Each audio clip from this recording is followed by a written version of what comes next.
ಏನಿವತ್ತು ರಾಜ್ಯದಾದ್ಯಂತ SSLC ಫಲಿತಾಂಶ ಬಂದಿರೋ ಹಿನ್ನೆಲೆಯಲ್ಲಿ ಏನು ಬೆಂಗಳೂರು ಗ್ರಾಮಾಂತರ ಜಿಲ್ಲೆ ದೇವನಹಳ್ಳಿ ತಾಲೂಕಿನ ವಿಜಯಪುರ ಏನು ಪಟ್ಟಣದಲ್ಲಿರ್ತಕ್ಕಂತಹ ಏನು ನೀಲಗಿರೀಶ್ವರ ವಿದ್ಯಾನಿಕೇತನ ಒಂದು ಪ್ರೌಢಶಾಲೆಯಲ್ಲಿ ರಾಜ್ಯದಲ್ಲೇ ಟಾಪರ್ ಆಗಿ ಬಂದಿರತಕ್ಕಂಥ ಭಾವನಾ ನಮ್ಮ ಜೊತೆಗಿದ್ದಾರೆ. ಅವ್ರು ಏನು ಹೇಳ್ತಾರೆ ಕೇಳ್ಕೊಂಬರೋಣ. ಭಾವನಾ, ಈಗ ತಾವು ರಾಜ್ಯದಲ್ಲಿ ಟಾಪರ್ ಆಗಿ ಬಂದಿದ್ದೀರಿ, ಮೊದಲದಾಗಿ ಏನು ಹೇಳ್ತೀರಿ?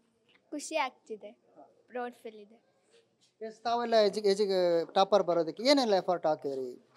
ಟೀಚರ್ಸಿಂದ, ನನ್ನ ಸೆಲ್ಫ್ ಸ್ಟಡಿ, ಫ್ರೆಂಡ್ಸಿಂದ ಡೌಟ್ ಕ್ಲಿಯರ್ ಮಾಡ್ಕೊಳೋದಿರ್ಬೋದು, ಎಲ್ಲ ಔಟ್ ಆಫ್ ವರ್ಡ್ ಸ್ಕೋರ್ ಮಾಡೋದಕ್ಕೆ ಒಂದು ಪ್ರಾಕ್ಟೀಸ್ ಆಯಿತು. ಈಗ ನಿಮ್ಮ ತಂದೆ ತಾಯಿಯವರು, ಈಗ ತಂದೆ ಬಂದು ವೀವರು, ಹೇಗೆ ಕೆಲಸ ಮಾಡಿ, ತಾಯಿ ಗೃಹಿಣಿ ಆಗಿದ್ರು. ಈ ಮಧ್ಯದಲ್ಲಿ ತಾಯಿ ಮನೆಯಲ್ಲಿ ಯಾವ ಥರ ಸಪೋರ್ಟ್ ಆಗಿತ್ತು? ಅವರು ಫೈನಾನ್ಷಿಯಲಿ ಇದ್ದಾಗೆಲ್ಲ ನೀನು ಅದ್ರ ಬಗ್ಗೆ ತಲೆ ಕೆಡಿಸ್ಕೊಬೇಡ, ನೀನು ಆರಾಮಾಗಿ ಓದು ಅಂತ ಹೇಳ್ತಿದ್ರು. ನನಗೆ ಮನೆ ಕೆಲಸ ಮಾಡೋಕ್ಕೆ ಆ ಥರ ಏನು ಬಿಡ್ತಿರ್ಲಿಲ್ಲ, ಓದೋದಕ್ಕೆ ಸಪ್ರೇಟಾಗಿರ್ತಿದ್ರು. ಮತ್ತು ಈಗ ಶಾಲೆಯಲ್ಲಿ ತಾವು ಓದೋದಕ್ಕೆಲ್ಲ ಯಾವ ಥರ ಅಟ್ಮಾಸ್ಫಿಯರ್ ಕ್ರಿಯೇಟ್ ಇತ್ತು? ಟಾಪರ್ ಆಗೋಕ್ಕೆ ಏನೇನು ಎಫರ್ಟ್ ಆಗ್ತಾಯಿತ್ತು? ತುಂಬ ಒಳ್ಳೆ ಅಟ್ಮಾಸ್ಫಿಯರ್ ಇದೆ, ಪೀಸ್ಫುಲ್ ಅಟ್ಮಾಸ್ಫಿಯರ್ ಇದೆ, ಏನು ಡಿಸ್ಟರ್ಬೆನ್ಸಸ್ ಆ ಥರ ಏನೂ ಇಲ್ಲ. ಟೀಚರ್ಸಿಂದ ತುಂಬಾ ಸಪೋರ್ಟ್ ಸಿಕ್ತು, ಇದರಿಂದ ಔಟ್ ಆಫ್ ವರ್ಡ್ ಸ್ಕೋರ್ ಮಾಡಿ.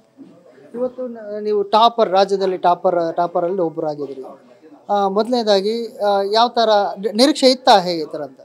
ನಾನು ಎಲ್ಲ ಬರೆದಿದ್ದೆ, ಎಕ್ಸ್ಪೆಕ್ಟೇಷನ್ ಇತ್ತು, ಅದು ಬರ್ತೀನ ಇಲ್ಲ ಅನ್ನೋ ಕಾನ್ಫಿಡೆನ್ಸ್ ಇರಲಿಲ್ಲ.